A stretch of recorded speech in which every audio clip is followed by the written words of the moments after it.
आज के इस चुनावी विधानसभा में उपस्थित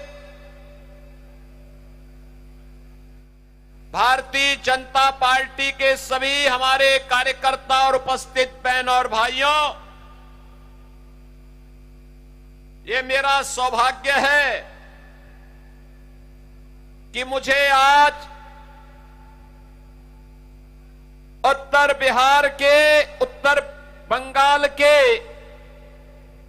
कोच बिहार जनपद के अंदर आप सभी से संवाद बनाने और इस माटी को नमन करने का सौभाग्य मुझे प्राप्त हो रहा है। मैं इस पावन धरा को, जिसने भारत की आजादी के लिए और स्वतंत्र भारत में देश की रक्षा करने के लिए हमेशा अग्रिम पंक्ति में खड़े होकर के बलिदान की एक नई परंपरा खड़ी की है, ऐसी पावन धरा को मैं नमन करते हुए आप सबका अभिनंदन करता हूं, स्वागत करता हूं। बहनों और भाइयों, ये पावन धरा जिसके बारे में कहा जाता है कि यह स्वाभाविक रूप से भारत की आस्था, भारत की लोक कला, संस्कृति और लोक गीतों की, वीरों के शौर्य और परिश्रमी अन्नदाता किसानों के परिश्रम की भूमि के रूप में कोच बिहार ने भारत की धरती पर अपनी एक पहचान बनाई है और माथा भांगा स्वाभाविक रूप से उसकी भाग्य की रेखा है, भाग्य की रेखा।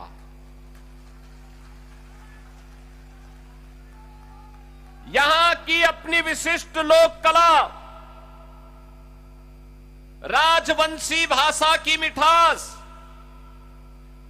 भव्य पारंपरिक लोक वेशभूषा और आत्मा को स्पर्श करने वाली भवैया लोक गीतों के माध्यम से आज यहां की महान राजवंशी समुदाय पूरे देश के अंदर अपनी एक पहचान बनाता है।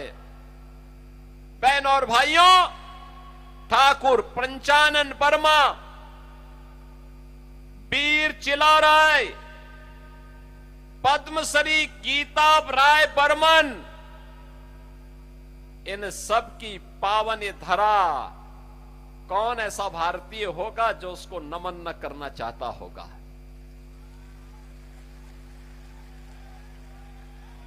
मुझे अभी एक बहन मिली यहां पे, प्रमाणिक जी ने मुझे बताया कि इन्हें पद्म पुरस्कार प्राप्त हुआ है। मुझे अच्छा लगा। बहनों और भाइयों, बंगाल की धरती भारत की कल्चरल कैपिटल, भारत की संस्कृति को एक नई दिशा देने वाली धरती के रूप में जानी जाती रही है। याद करिए, यही तो धरती है जिसने राम कृष्ण परमहंस जैसा सन्यासी दिया। यही धरती है जिसने भारत सेवाश्रम संघ के संस्थापक स्वामी प्रणवानंद जी को दिया और स्वामी प्रणवानंद जी की दीक्षा गोरखपुर में हमारे मठ में आज से 114 वर्ष पहले हुई थी। 114 वर्ष पहले बंगाल से हम लोगों का रिश्ता किस रूप में है आप देख सकते हैं।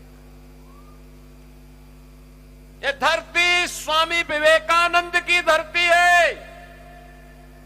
स्वामी विवेकानंद ने वैश्विक मंच पर जाकर के कहा था, गर्व से कहो हम हिंदू हैं। ये बंगाल की धरती का तेज है। याद करिए, बंकिम चंद्र चट्टोपाध्याय जिन्होंने भारत की आजादी का अमर मंत्र वंदे मातरम भारत को दिया था। ये वही धरती है जिसने भारत को भारत का राष्ट्र गान गुरुदेव रविंद्रनाथ ठाकुर के माध्यम से दिया। साहित्य के लिए भारत का पहला नोबेल प्राइज गुरुदेव रविंद्रनाथ ठाकुर को प्राप्त हुआ था। बंगाल के कारण प्राप्त होता, बंगाल की माटी के कारण प्राप्त हुआ था। नेताजी सुभाष चंद्र बोस जिन्होंने भारत की आजादी के लिए भारत के युवाओं का आह्वान किया था, तुम मुझे खून दो मैं तुम्हें आजादी दूंगा। क्या नारा था, क्या आह्वान था? कौन ऐसा भारतीय होगा जिसकी भुजाएं न फड़कती हो नेताजी सुभाष चंद्र बोस का नाम लेकर के। बहनों और भाइयों, भारत की आजादी के लिए हंसते हंसते फांसी के फंदे को चूमने वाले खुदीराम बोस इसी बंगाल की धरती की देन है। याद करिए, यही बंगाल है जिसने डॉक्टर श्यामा प्रसाद मुखर्जी को जन्म दिया। भारतीय जनसंघ के संस्थापक अध्यक्ष, उन्होंने कहा था एक देश में दो विधान, दो निशान, दो प्रधान नहीं चलेंगे, नहीं चलेंगे। और तत्कालीन कांग्रेस सरकार की अराजकता, तुष्टीकरण की नीति के खिलाफ लड़ते हुए उन्होंने अपने आप को बलिदान किया था और डॉक्टर श्यामा प्रसाद मुखर्जी के उस सपने को साकार किया। प्रधानमंत्री मोदी जी ने कश्मीर में धारा 370 समाप्त करके। बहनों और भाइयों, जिन्होंने हमें ज्ञान, संस्कार और राष्ट्रभक्ति का मार्ग दिखाया, याद करना, जिस धरती ने भारत को संस्कृति, सभ्यता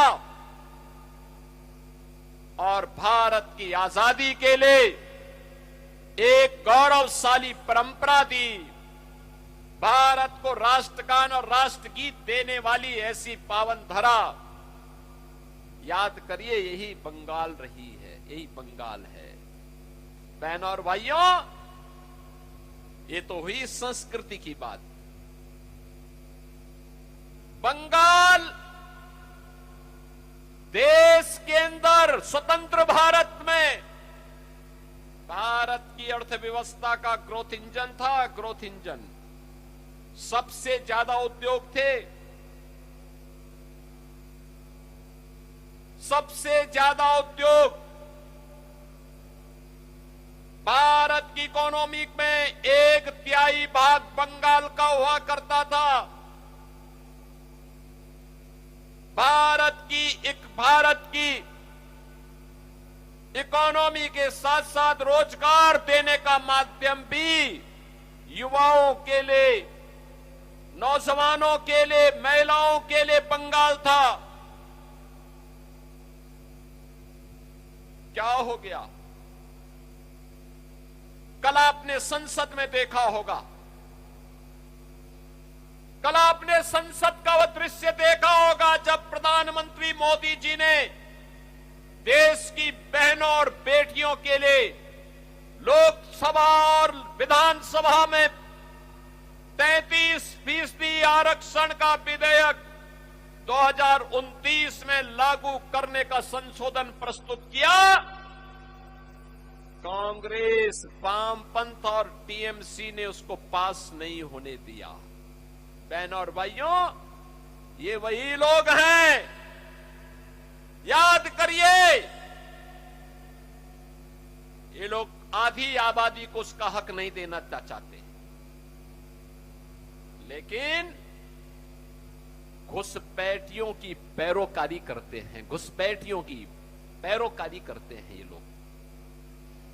बांग्लादेशी घुसपैठियों की पैरोकारी करते हैं और मुसलमानों का नाम मतदाता सूची में चढ़े और उनका हक, इन गरीबों के हक पर डकैती डाल सके, इसकी पैरोकारी टीएमसी की सरकार बंगाल के अंदर करती है।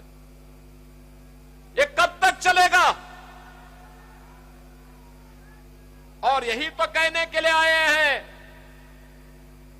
कल का नारी शक्ति वंदन अधिनियम में आवश्यक संशोधन आदि आबादी को मिलने वाले उसके अधिकार में जो कांग्रेस, टीएमसी, सपा, वामपंथी दलों ने जो कल विघ्न बाधा डाली है, उसको गिराने का प्रयास किया है, उसको पास नहीं होने दिया है।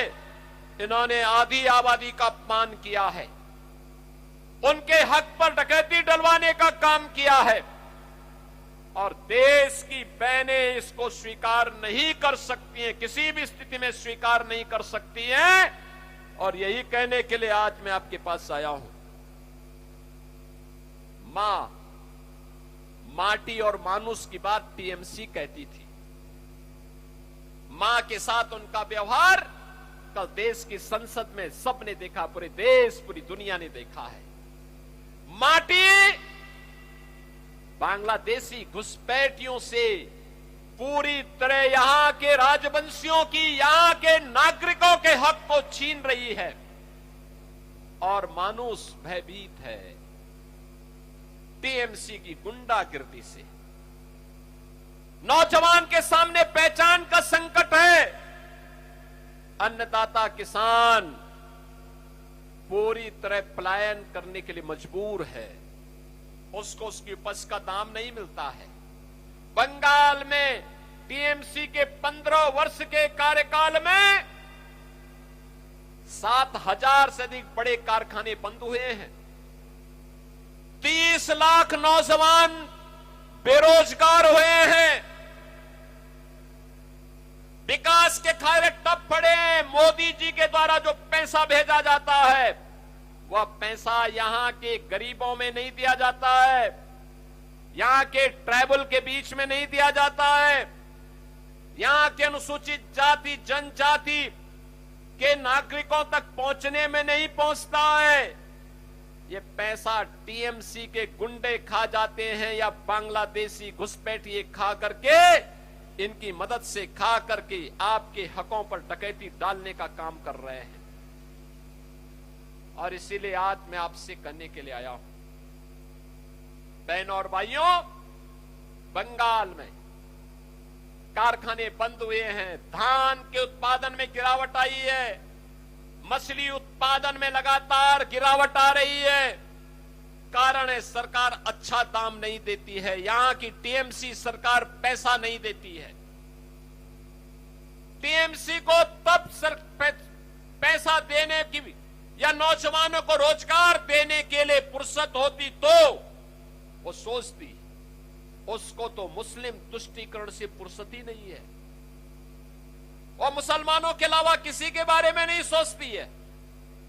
बहनों और भाइयों, बंगाल के अंदर आज आप जय श्री राम का नारा नहीं लगा सकते, क्योंकि या तो यहां की सरकार अत्याचार करवाती है या टीएमसी के गुंडे हमला करते हैं। दुर्गा पूजा के पहले उपद्रव हो जाता है। यहां की गवर्नमेंट दुर्गा पूजा और विसर्जन के दौरान अनुमति नहीं देती है, नहीं देती है। गौ हत्या करवाती है। यहां की सरकार लगातार प्रताड़ित करवाती है। आपका हक पर भी डकैती डलवाती है। ठीक यही स्थिति उत्तर प्रदेश में भी थी 2017 के पहले।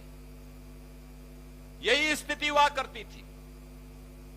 वहां कोई पर्व और त्योहार के पहले दंगे शुरू हो जाते थे, महीनों महीनों कर्फ्यू रहता था, किसी गरीब को हक नहीं मिलता था, बेटी सुरक्षित नहीं थी, व्यापारी सुरक्षित नहीं था, पलायन हो रहा था, अराजकता चरम पर थी। वहां पर भी कोई जय श्री राम बोलता था तो टीएमसी की ही पार्टनर समाजवादी पार्टी और कांग्रेस वहां हमला करवाती थी, पुलिस से पिटवाती थी, लगातार अराजकता थी। सड़कों पर जुमे के दिन पूरी सड़क जाम हो जाती थी, आवागमन ठप हो जाता था। सुबह 5 बजे से लेकर के मस्जिदों की आवाज से लोग परेशान रहते थे। बहनों और भाइयों, आज उत्तर प्रदेश में डबल इंजन की सरकार है, मोदी जी के नेतृत्व में डबल इंजन सरकार। नो दंगा, नो कर्फ्यू, नो दंगा, यूपी में है सब चंगा। अब कर्फ्यू नहीं है, दंगा नहीं है, माफिया मुक्त, गुंडा मुक्त यूपी है। और कोई माफिया और कोई दंगाई कभी दिखता है तो यूपी का बुलडोजर उसकी हड्डी पसली को तोड़ करके एक्सप्रेस वे बना देता है, एक्सप्रेस वे प्रदेश बना देता है उसको। जितने माफिया हैं, इन माफिया की संपत्ति को हमने कब्जे में लेकर के वहां के गरीबों के आवास बना दिए हैं। वहां शुक्रवार के दिन किसी सड़क पर या किसी भी पर्व और त्योहार के दिन सड़क पे नमाज नहीं पढ़ी जाती है, नहीं पढ़ी जाती है। वहां मस्जिद से आवाज नहीं निकलती है, कोई अजान की आवाज नहीं। अजान की आवाज केवल मस्जिद के अंदर रहेगी, उसके बाहर नहीं। लव जिहाद और लैंड जिहाद प्रतिबंध है। और ये तभी हो सकता है जब डबल इंजन की बीजेपी की सरकार आएगी। बीजेपी की सरकार इस बात की गारंटी देने के लिए आपको आ रही है। और इसीलिए मैं बार बार कहता हूं, बंगाल के पास ये अंतिम अवसर है, बंगाल के पास अंतिम अवसर है। और इस घोष को सुनिश्चित करने के लिए कि गौ माता को कटने नहीं देंगे, हिंदुओं को बंटने नहीं देंगे। याद रखना, मां का सपना तब साकार होगा। हमें बंगाल की धरती को घुसपैठियों की धरती नहीं, मां काली, मां दुर्गा और मां सिद्धेश्वरी की धरती के रूप में यह स्थापित करना होगा। और इसके लिए डबल इंजन सरकार आपके पास है। डबल इंजन सरकार यह करके दिखाती है। हमने तो किया है यूपी में। आप देखो ना, 2017 के पहले राम भक्तों पर गोली चलती थी, डंडे चलते थे, और अब दुनिया का सबसे बड़ा राम मंदिर अयोध्या में बन करके तैयार हो गया है। क्या ये लोग रोक पाए? क्या कांग्रेस, क्या सपा, क्या टीएमसी, क्या डीएमके, क्या इन्होंने राम मंदिर बनने से रोक पाए? नहीं रोक पाए। और तो जब चलती है डबल इंजन की स्पीड, बुलेट की स्पीड चलती है, बुलेट की स्पीड, ये सब उसमें पंचर होते जाते हैं। ये लोग उसका मुकाबला नहीं कर सकते। आज आप देखते होंगे यूपी के अंदर जब कावड़ यात्रा निकलती है, हर हर महादेव का करते हुए, एक एक कावड़ यात्रा में 4-4 करोड़ लोग होते हैं शामिल। 4 करोड़ लोग एक एक कावड़ यात्रा में, अनेक कावड़ यात्रा निकलती है। गाजियाबाद से लेकर के हरिद्वार के बीच, प्रयागराज से काशी के बीच, अयोध्या से गोरखपुर के बीच, बरेली के अंदर, और हर कावड़ यात्रा में शिव भक्तों की पूरी टोली करोड़ों की संख्या में निकलती है। 2017 के पहले नहीं निकलने देते थे ये सपा, कांग्रेस, टीएमसी नहीं निकलने देती थी। कहते थे कि धर्मनिरपेक्षता खतरे में पड़ जाएगी, दंगे हो जाएंगे। मैं जब 17 में आया था तब भी इन्होंने कहा था नहीं, इसको हो चलने देना चाहिए। मैंने कहा देखो दुर्गा पूजा भी होगी,